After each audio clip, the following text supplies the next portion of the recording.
안녕하세요. 폴리미나트 아동 심리미술 선생님 지성미입니다. 미술관에서 미술 작품을 보다가 어떤 사람이 이런 이야기를 하는 걸 들었어요. 피카소 그림 뭐가 그렇게 대단한지 모르겠어. 나도 그리겠다 그 정도는. 이 이야기를 듣고서 제가 달려가서 저기요! 잠시 피카소에 대해서 이야기 좀 할까요? 하고 싶었지만 참았습니다. 근데 이렇게 생각하시는 분들이 굉장히 많으신 것 같아요. 그래서 제가 아이들에게 수업을 하면서 화가들의 삶이나 작품에 대한 이야기를 정말 재미있고 쉽게 풀어서 수업을 진행하는데 아이들은 정말로 명화 수업을 즐겁게 받아들이고 수업을 하고 있거든요. 그런데 한번 부모님들에게도 이런 수업을 해서 아이와 미술관에 간다든지 명화에 대한 이야기를 할 때 피카소 그림은 나도 그리겠다 라는 이야기를 하지 않게 해야겠다 라는 생각을 하게 되었습니다. 그래서 가장 먼저 이야기해 볼 화가를 누가 있을까 생각해 보았는데 저는 고민하지도 않고 파블로 피카소를 골랐습니다. 왜 피카소는 위대한 화가일까요? 왜 피카소는 현대미술의 아버지라고 불리는 걸까요? 오늘 제가 여러분이 궁금해하셨던 피카소 이야기를 정말 쉽고 재미있게 알려드리고 또 아이들과 함께 읽어보면 좋을 피카소에 관련된 책과 미술 수업 티칭 결과물도 보여드릴게요. 오늘도 끝까지 함께 해주세요. Follow me!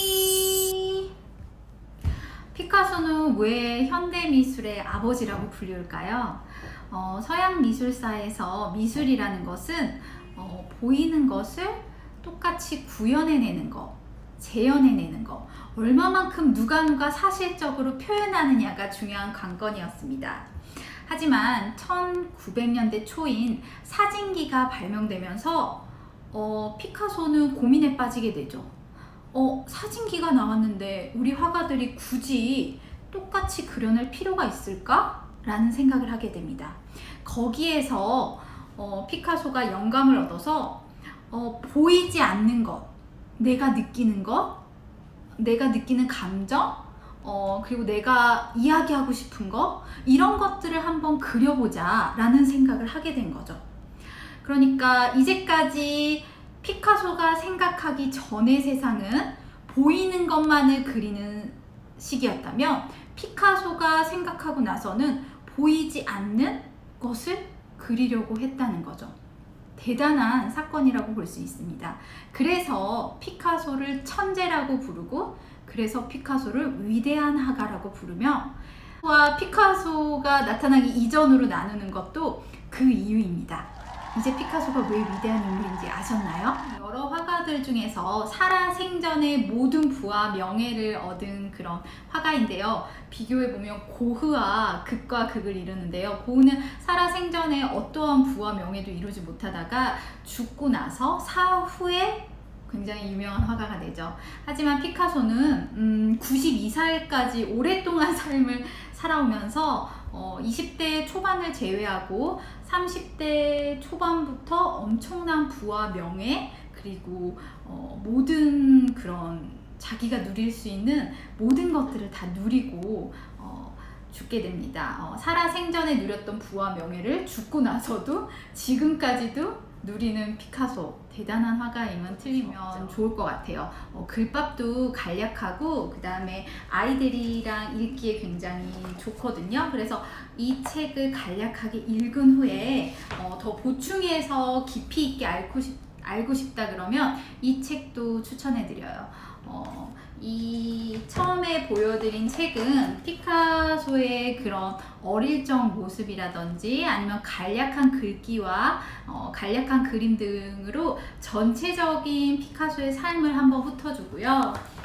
그 다음에 이 책은 조금 더 깊이 있게 고학년들이나 아니면 피카소에 대해서 더 자세히 알고 싶은 분들이 읽으시면 좋을 책이에요. 그래서 이 책들은 피카소의 실제 이런 작품들이라든지 아니면 피카소의 이런 실제적인 모습들이 담겨 있습니다. 그래서 저는 수업을 할 때, 피카소에 관련된 수업을 할 때 이 두 책을 가지고 피카소는 스페인에서 태어났고요. 그 다음에 스페인에서는 20대까지만 살았고 나머지 인생은 많은 부분을 프랑스에서 살았습니다.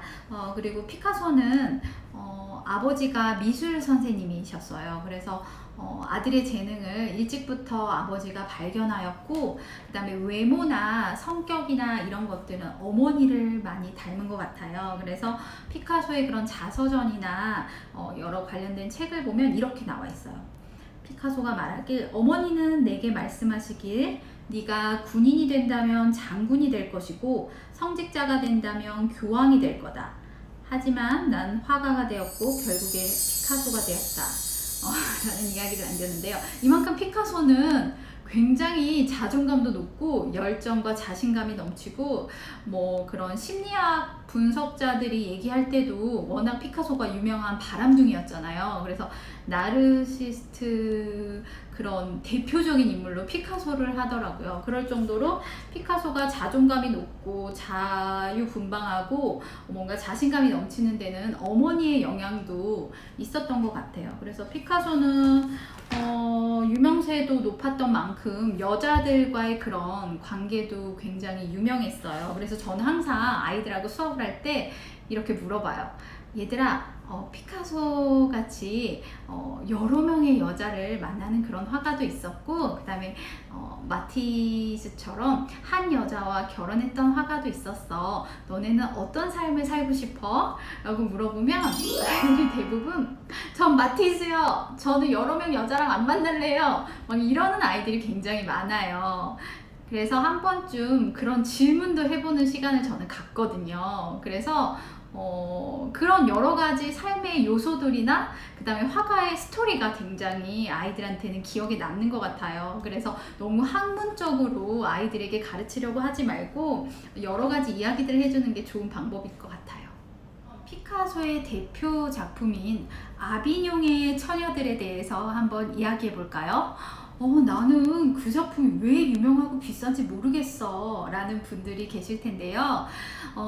피카소는 좀 전에도 이야기했다시피 사진기가 발명되고 나서 대중화되면서 화가가 똑같이 그리는 것은 의미가 없다라고 생각하면서 본질적인 거를 그리고 싶어 했어요. 뭐가 중요한데? 대체 뭐가 중요한데? 이런 생각을 하게 된 것 같아요. 그래서 사람을 그릴 때, 만약에 저를 그린다고 할 때도 보통 그림 보면 이렇게 정면으로 있잖아요. 이런 모습만 저의 모습이 있는 게 아니잖아요. 뭐 이런 옆모습도 저의 모습이고, 화가 난 얼굴도 저의 모습이고, 걸어가는 뭐 뒷모습도 저의 모습일 수도 있고, 찡그리는 모습, 모든 것들이 제 모습이잖아요. 아비뇽 처녀들과 그리고 큐비즘에서 그런 모습을 담아냈습니다. 평면으로 보통 그림을 그릴 때 정형화되게 이렇게 딱 앉아서 그 고정된 자세와 형태로만 그림을 그리잖아요. 그것만이 그 사람이 아니다. 이런 찰칵 순간순간 모든 형태를 쪼개놓고 모든 것들을 나눠놓은 것도 그 사람의 본질이다. 이거를 그림으로 표현해주고 싶었던 것 같아요. 지금은 우리가 과학이 발달돼서 핸드폰을 찍을 때도 슬로우 모션 같은 게 있잖아요. 이렇게 조각조각 몇 초 이렇게 나눠주는 그런 장면들을 우리가 찍잖아요. 하지만 그 당시에는 그러한 것도 없었을 텐데 하나의 발상 자체로 그것을 표현하려 했다는 피카소가 대단하게 느껴지는 거죠. 그리고 그 사람의 모든 면을 순간순간 찰칵찰칵 구분해서 형태로 조각조각 내서 그림으로 표현한다는 것 자체가 대단한 발상이고 생각이라고 볼 수 있습니다. 그래서 그 아비뇽의 처녀들이 대단한 작품이라고 인정받고 위대한 작가라고 피카소를 지켜 세운다고 생각하시면 될 것 같아요. 아이들과 피카소 수업을 하면서 항상 아이들에게 이야기합니다. different thinking, 다른 사고, 그 다음에 획일화되지 않는 사고, 창의성에 대해서 이야기하는데요. 그만큼 피카소는 르네상스 이래 500년 동안 지속되어 온 원근법을 파괴한 그런 혁신적인 화가입니다. 보고 똑같이 그리는 건 싫어! 라고 그런 주장으로 미술사를 파격적인 횡보로 이끈 화가인데요. 아직도 피카소가 죽은 지 아직 한참 지났는데도 지금도 그림 그리는 거는 똑같이 그려야 돼. 정말 사실적으로 묘사해야 돼. 라고 생각하는 아이들과 부모님들이 계세요. 그럴 때 저는 피카소 수업을 하곤 합니다. 피카소 아저씨는 정말 위대한 화가인데 얼마만큼 삐뚤어지고 서투르고 완벽하지 않게 그릴까를 매번 연구했던 사람이래 라는 이야기를 하면 아이들이 깜짝 놀라는데요. 그렇게 피카소에 대한 삶과 피카소의 그런 발상, 피카소의 여러 가지 면들을 보여주면 아이들이 정말 피카소를 가깝게 느끼고 자기 그림의 그런 완벽하지 않고 미완성적인 모습도 자연스럽게 받아들이면서 즐겁게 수업을 합니다. 그래서 오늘 이 피카소에 관련된 이야기를 제가 아주 조금 10분 이내 유튜브 영상에 담았지만 조금 다른 생각을 가져보시는 그런 좋은 계기가 됐으면 좋겠고요. 아이들과 함께 피카소에 관련된 책도 읽고 피카소에 관련된 그림을 그려보는데 이 영상이 도움이 되셨길 바랍니다. 이 영상이 마음에 드셨다면 구독, 좋아요, 알림 설정 해주시고요. 다음 시간에 또 만나요. 안녕!